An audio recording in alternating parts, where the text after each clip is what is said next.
जैसे कि हमारे ऑडियंस में बहुत से एंटरप्रेन्योर्स हैं, राइट, जो अपना बिजनेस स्टार्ट करने की कोशिश में लगे हुए हैं, राइट, एंड वहाँ पे sometimes ratios help you out, right? So if you're looking at magic figures, magic numbers, कि किस प्रतिशत तक हमें अपनी जो तनख्वाह है सेविंग्स की ओर डालना चाहिए, और किस प्रतिशत या कितने प्रतिशत हमें इन्वेस्टमेंट की ओर. How might you guide an entrepreneur that's in that position looking to start their own business? Some first of all guidelines. को एंटरप्रेन्योर जो भी हैं उनको अपनी इनकम का एग्जैक्टली आइडिया होना चाहिए कि मंथली वो कितना अर्न कर रहे हैं. और इसका जैसे यूनिवर्सल जो रेशो है वो है 50-30-20. 50% आपको आपकी इनकम का इन्वेस्ट करना चाहिए आपके नेसेसरी आइटम पे, जैसे फूड्स हो गया, ग्रोसरीज हो गई, EMIs हो गई. और 30% आपकी इनकम का खर्च करना चाहिए उनको उनके डिज़ायर पे. डिज़ायर में जैसे आपके मूवीज़ हो गया, एंटरटेनमेंट हो गया, इन पे खर्च करना चाहिए. और 20% उसको सेव करना चाहिए और इन्वेस्ट करना चाहिए. It's time for a quick break here. We'll be back in just a moment. Stay tuned.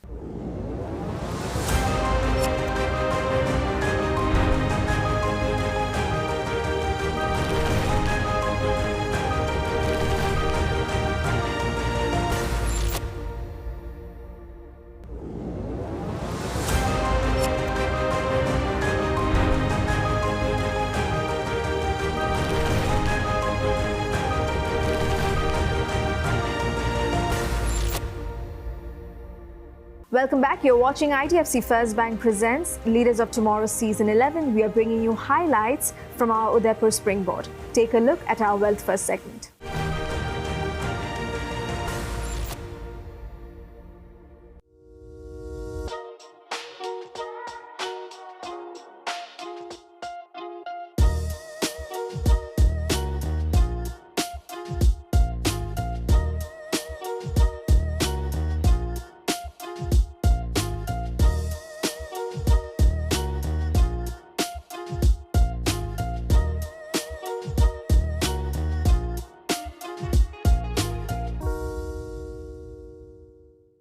Sir, अब फाइनेंशियल डिसीजन मेकिंग की जब बात आती है, बहुत सी हिचकिचाहट होती है, चाहे हम अपने दोस्तों के बीच हों, अपने परिवार के बीच हों. We just don't find that comfort to discuss finances openly. किस हद तक ये कल्चरल है, and what needs to change to make that happen? Thank you so much first of all giving this opportunity.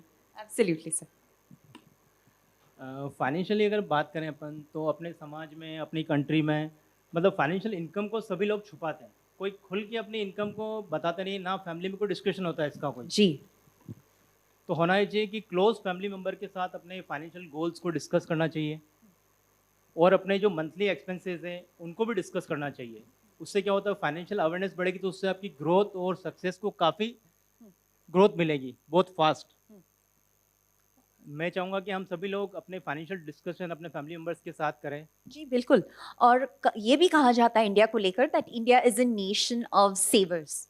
India is not a nation of investors. तो किस हद तक इस बात में बदलाव आया है, and is it enough sir? आपने जैसे दो क्वेश्चन किए, बचत और निवेश. जी बिल्कुल. बचत होता है सेविंग. सेविंग हमेशा आपके शॉर्ट टर्म गोल्स को फुलफिल करने में आपकी पूरी हेल्प करता है. जैसे सेविंग आप कर सकते हैं बैंक अकाउंट्स में, पिगी बैंक में, पोस्ट ऑफिस में. और सेविंग में रिस्क काफ़ी लो होता है. और इन्वेस्टमेंट में क्या होता है, लॉन्ग टर्म गोल अचीव करने में इन्वेस्टमेंट काफ़ी आपका हद तक आपका सपोर्ट करता है. और इन्वेस्टमेंट में काफ़ी पोटेंशियल होता है कि आपके शॉर्ट टर्म गोल्स को और लॉन्ग टर्म में आपको हायर रिटर्न देने के लिए. जी.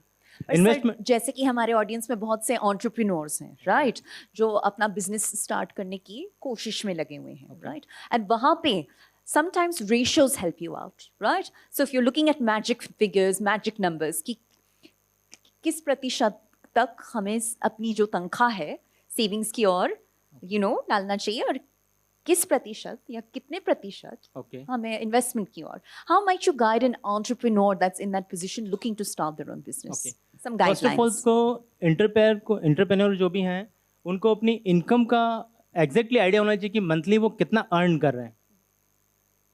और इसका जैसे यूनिवर्सल जो रेशो है वो है 50-30-20. 50% आपको आपकी इनकम का इन्वेस्ट करना चाहिए आपके नेसेसरी आइटम पे, जैसे फूड्स हो गया, ग्रोसरीज हो गई, EMIs हो गई, और 30% आपके इनकम का खर्च करना चाहिए उनको उनके डिज़ायर पे। डिज़ायर में जैसे आपके मूवीज़ हो गया, एंटरटेनमेंट हो गया, इन पे खर्च करना चाहिए, और 20% उसको सेव करना चाहिए और इन्वेस्ट करना चाहिए। ये यूनिवर्सल रेशो है, मगर ये इंडिविजुअल पर्टिकुलर आदमी के लिए, सबके लिए अलग अलग हो सकता है उसके फाइनेंशियल गोल्स के अकॉर्डिंग।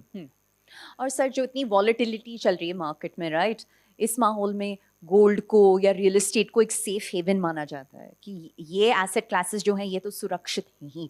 किस हद तक इस बात में सच्चाई झलकती है, या is this all old outdated thinking and beliefs? Gold investment वैसे बहुत अच्छा इन्वेस्टमेंट है, मगर गोल्ड के अलावा भी और काफ़ी सारे इन्वेस्टमेंट ऑप्शन है, जैसे बॉन्ड्स हो गए, म्यूचुअल फंड हो गया, SIP हो गई, रियल एस्टेट हो गया। मैं ये कहना चाहूँगा कि इन्वेस्टमेंट कभी भी एक जगह नहीं करना चाहिए, इन्वेस्टमेंट को डाइवर्सिफाई करना चाहिए अलग अलग जगह। जी बिल्कुल। और मैं ये भी पूछना चाहूँगी आपसे कि जब एक एंटरप्रेन्योर एक पहला कदम लेता है, राइट, टुवर्ड्स बिल्डिंग हिज और हर बिजनेस, ऑफन टाइम्स जो पर्सनल कैश फ्लो है और जो कॉर्पोरेट कैश फ्लो है, उन दोनों की बीच की दूरी बहुत कम हो जाती है, ओवरलैप करने लगती है और बहुत कॉम्प्लिकेशंस शुरू हो जाते हैं, specially if you are in a family owned and operated business, right. So आपकी क्या राय होगी, कोई विशेष टिप्पणी इन चीज़ों को अलग रखने के लिए? फर्स्ट तो एंटरप्रेन्योर को अपने पर्सनल अकाउंट्स और अपना बिजनेस अकाउंट दोनों को डिफरेंट रखना चाहिए। जनरली अभी तक देखा है, जो भी एंटरप्रेन्योर सक्सेसफुल में थोड़ा सा कोई डिफिकल्टी आती है, उसका मेन रीज़न ये होता है वो अपने पर्सनल अकाउंट और बिजनेस अकाउंट को वो सेम रखते हैं। उन दोनों को डिफरेंट रखना बहुत ज़रूरी है। और जो प्रायोरिटाइज जो गोल हैं फाइनेंशियल्स, वो पर्सनल गोल्स अलग रखें उसके, और उसके बिजनेस गोल्स को डिफरेंट रखें, दोनों को डिफरेंस रखें। वो तो है ही। और sir, we all want to live life on our own terms, right, और हम सबकी नज़र अल्टीमेटली वेल्थ क्रिएशन पर है। I think that is a huge aspiration, right, in terms of आने वाली पीढ़ी और तरक्की करे हमसे, पर और आराम, ऐश और आराम की ज़िंदगी भी जिए। सो wealth creation has become a top priority, right? What words of advice might you have such that one can really plan in that direction? What discipline does it take? How early do you start? Saving या investment जितना जल्दी अपन start करेंगे उतना ज़्यादा future planning के लिए काफ़ी अच्छा रहेगा। इसके लिए आपको पर्टिकुलर शॉर्ट टर्म गोल्स और लॉन्ग टर्म गोल्स आपको डिसाइड करने बहुत ज़रूरी है। ये अगर डिसाइड करेंगे तो अब छोटे छोटे गोल अपन बनाएंगे ना, तो एक एक गोल को अचीव करेंगे तो खुद को सेटिस्फेक्शन काफ़ी मिलेगा। इससे ग्रोथ में काफ़ी अपन को अच्छा रहेगा इसके आगे के लिए। सर, बहुत से स्टार्टअप्स एक दुविधा में होते हैं कि किस एज या स्टेज तक वो फ्रेंड्स एंड फैमिली मनी का इस्तेमाल करें, and when should they knock on the doors of institutional capital, whether it's a bank, whether it's a private equity firm, a venture capital firm, right? How might you guide someone to make that decision? So business की किस stage पर does one sort of stop dipping into their own savings or friends and family money and seek out a partner, and a bank, a loan, venture capital funding, private equity funding, right? Banks काफ़ी ready हैं, जैसे अभी sir ने बताया था IDFC bank business loan के लिए entrepreneurs के लिए। तो इसको एंटरप्रेन्योर्स के लिए फर्स्ट ऑफ ऑल उसको अपने नेसेसरी जो भी इन्वेस्टमेंट है, नेसेसरी जो भी अनएक्सेप्टेड जो भी एक्सपेंसेस हैं और इमरजेंसी जो भी खर्चे हैं, उनके लिए उसको पहले से रेडी रहना चाहिए उसको। और 2 साल तक तो वो सोचे ही नहीं कि उससे कुछ कमाएगा वो। आई थिंक एंटरप्रेन्योर जो भी हैं 6 मंथ का उसको बैकअप रखना बहुत ज़रूरी है उसके लिए उसको। Well, lovely, sir. I think that answered a lot of our questions for us. So thank you so much for joining us. और अपनी राय शेयर करने के लिए thank you so much. Well, ladies and gentlemen, as you know, the Times Network is the country's leading news and entertainment network. And we truly believe in equipping startups with the tools and the platforms that they need to succeed.